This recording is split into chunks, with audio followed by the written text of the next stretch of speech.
Welcome to another episode of Writers Behaving Badly. Oh my God. Ugh, you know who I'm going to talk about.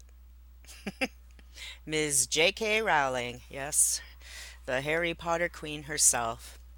Now, I have to be very honest that I have not followed every minute of this particular scandal because it's the holiday season. I got things to do and I'm working a couple jobs and all that. However, I did need to acknowledge this because I have this thing called writers behaving badly and the biggest baddest writer is behaving very badly. So I have to chime in a little bit on this. Though I'm not positive what exactly is happening. However, Ms. Rowling, whatever your accent is, we've seen for years that she's a kind of a rough person. Um, back in the day, I think she's around my age, I think. And I remember when Harry Potter became big. I remember it was really one of those miracle stories. It's like Star Wars. It's lightning in a bottle. No one knows why or how it hit at that particular time. Now, with Star Wars, that lightning in a bottle is pretty apparent because it was new technology, new visuals we'd never seen, and it was, the THX sound and all that, and then the hyperspace visuals was something that had never been done before, which I know is hard to believe, but I was there when it happened, and I was a teenager, so I remember life before Star Wars and after Star Wars, and it really was a big deal. So when the Harry Potter phenomenon happened, it happened in a different way. It happened through word of mouth, because I think when the books were first published, they didn't do very well, but then it was sort of like a groundswell of children enjoying the books and sharing them with each other, and that's how all that exploded, and she got famous. And I remember when I read the first Harry Potter book, thinking it all sounds so familiar, and I knew I'd read these books as a kid. And only in recent years, because I don't follow the Harry Potter stuff that much or J.K. Rowling, um, but in recent years, I have seen something about how, someone else had read those books that I did too, I guess. I don't remember what they're called, but it was a witch school and people doing stuff. And I'm like, so when I read the first one, because my kids were, the perfect age for that. Um, and my younger son loved the Harry Potter books. So I read the first one after he did to, connect with him and all that. And it felt all so familiar to me. And I'm like, you know, I I know this has been done before, but anyways, whatever happened. So I always had that in the back of my head that I've seen this all before, and I'm not sure why this particular version of Witch School stuff is taking off. But again, it was lightning in a bottle. The timing was right for whatever reasons, and boom, superstar. We got, I've only read two of the books. I've seen all the movies. I've been on YouTube and went on the Hagrid ride, and all that. And I follow things now and again. I am in the Horror Writers Association where I was actually at the Bram Stoker Awards where she won the prize, but of course she didn't come and get it.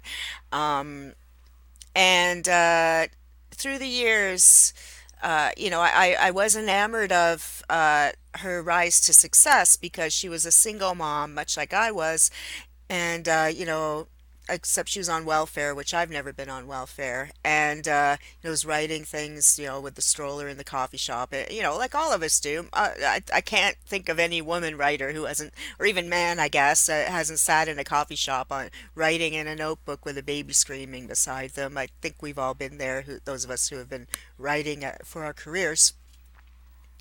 But I was like, wow, it was very inspirational to me that this could happen, and it does. And even to this day, I find it inspiring that, maybe perhaps one day I too will have such popularity with my witch series or whatever. But, anyways. So, but through the years, she has made comments and stuff that kind of, they kind of ruffled me a bit, but I didn't think much of them.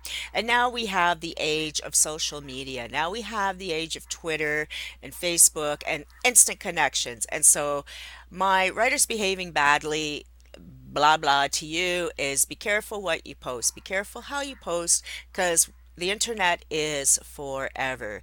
So, some writers are very outspoken, and I've had a few friends and acquaintances. I'm not even sure I consider them friends anymore, who have been very outspoken over the years about various things. And then the backlash came, and they wonder why, and they still get angry, whatever. But if you're going to say something, you have to stand up. Just like me doing these videos, I have to stand behind what I'm saying and doing. And with this, it's information. It's not let's slam JK Rowling. It's learn from what others are doing. So now she's dug herself in a huge hole. I already had a raised eyebrow back when she decided one of her characters was gay, long after the fact. But I think it always felt to me like she was kind of trying to ride some kind of bandwagon, that she had created the series, but everyone was pretty much white English people or whatever. Yeah. And I guess there's various races. In any fantasy book, you got your elves and witches and unicorns or whatever's happening. And those are all tropes in fantasy, and I use them too. And I think some people dig a little too deep with some of these ideas, and make it as a blanket statement for all things all the time, and that's not how anyone should tackle any work of art. This is one person's book or story or piece of art or video in that moment saying something about that. So when she decided after the fact that one of her main characters was gay, it rang really bad to me, only in the sense that even though I didn't read all the books, it sounded like she's trying to, score herself some points. Now, I one thing I do have to say, I loved Fantastic Beasts, and I really wanted to love the second one. Um, like there were a lot of problems with it. I think it's just too much going on. Um, Visually beautiful, of course, and I saw it at a 4DX theater, which like has the wind and the rain and the seats move and 3D and all that. It's so amazing. And but the movie itself wasn't so amazing. So even with all the bells and whistles of like watching the movie like an amusement park ride, there were some issues with it. But the one thing I did like about it was the gay relationship it had in there, or the implied gay relationship, or maybe I just made it all up because there was so much going on and there wasn't one at all. Anyways, I did like that. But again, that particular storyline was created in recent years after she had decided that that character was gay after the fact from the Harry Potter books, and he's moved on. I don't want to say names, spoilers and all. Um, so now, though, she's in heavy duty hot water because she has really stepped in it with the trans movement. And I have so many friends that are trans, but I do. I have so many friends. So I see their pain. I see their, oh my God, my idol, my J.K. Rowling, my Harry Potter. Like so many of these people, like how I am with Star Wars, they are with Harry Potter. And then to see the creator of their series, of their life, of their reason, the thing that got them through everything, saying horrible things, or maybe not recognizing that they, are people too, or that they have rights.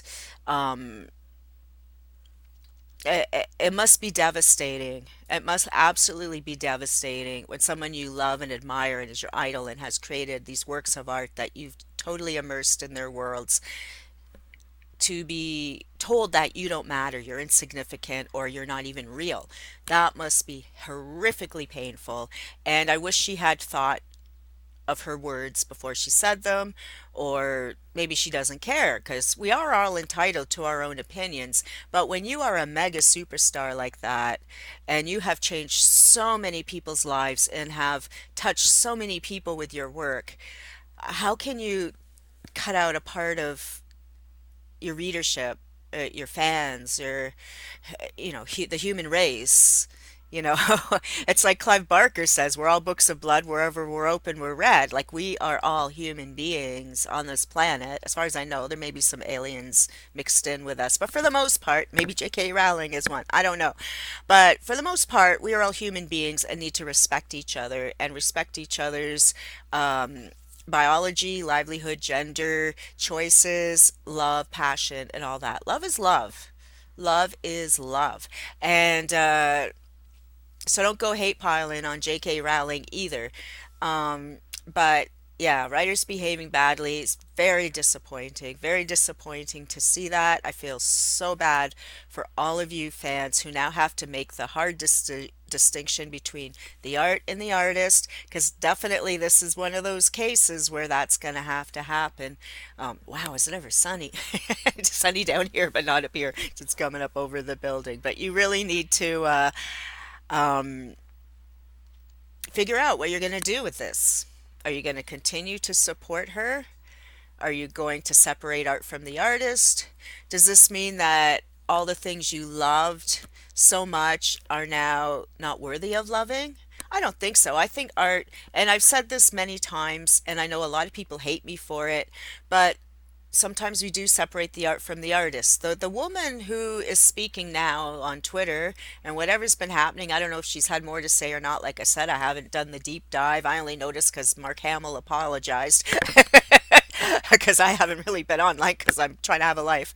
Um, but I get in trouble because there are still some works of art I like. But so you figure, J.K. Rowling, who she is right now in 2019 is not the woman who wrote those books as a single mom starving to death with her files and files and files of notes. And like it was just really magnificent how she built that career, like all her boxes of notes and things. I mean, I know most of us do make notes, but not to the extent she did. And to me that was very inspiring and interesting. But I really feel like these two people are not the same, even though they are the same. The young mother with wonderment, creating a fantasy world is not the same woman as the multi-billionaire. I don't know how rich she is, but she is rich, living in her, she lives in England. Maybe her circle of friends are all white straight people. I don't know. Maybe she doesn't get much interaction with the rest of the world like the rest of us. And I always find these sorts of scandals interesting because I do live in Toronto, where we're almost like a hippie town in so many ways because we're very open. We have so many races here, genders. We've had the gender bathrooms, gender-free bathrooms for years and years, long before it was a thing. I work at Humber College sometimes, and they've had signs in their bathrooms for years, long, long, long before uh, trans movement. I don't want to call it a movement, but the awareness, I guess trans awareness is what, because there's always been trans people, always, always, always. I've known a few, and so I know, this isn't a modern phenomenon. I used, if you ever watch Phil Donahue, there were people on there discussing their journeys, and so, here in Toronto, like I said, the colleges have already had the gender-free bathrooms and signs in the bathrooms saying, uh, if the person's in here using the bathroom and you don't think they look like how they should, just ignore, mind your own business kind of thing, right? It's like they're here and that's it. And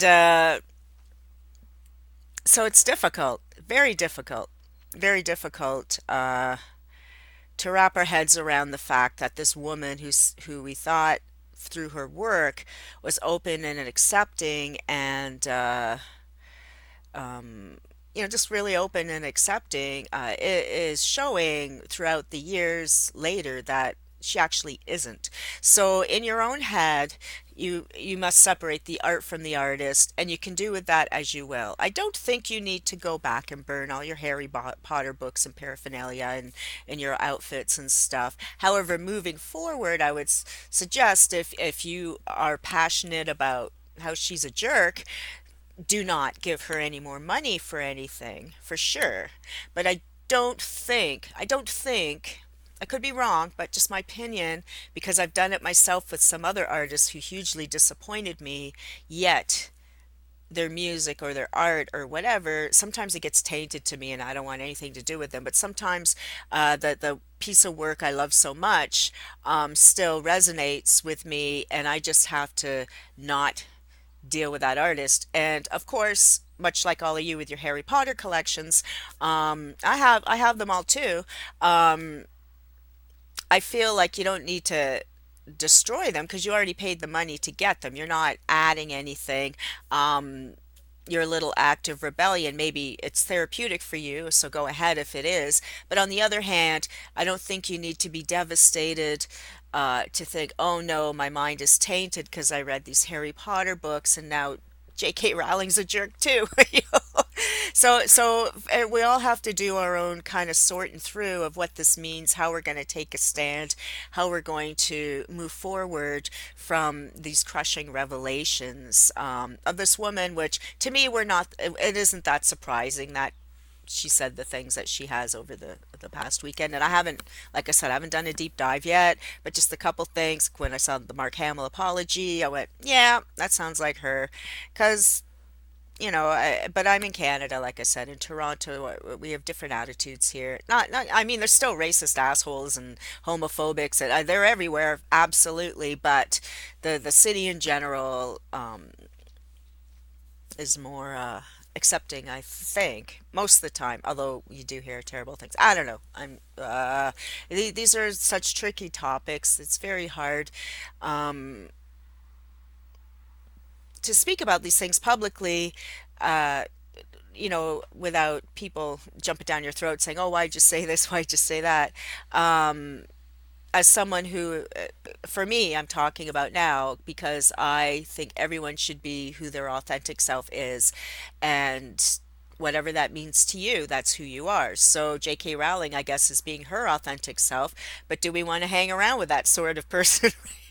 So these are choices we're trying to make, and it's so sad. It's very sad. I feel the pain of all the devastated Harry Potter fans. I really do, and I feel sorry for you, and that's all I can say. I'm sorry. All right. So have a good day, and give your comments below what you think people should do about all this.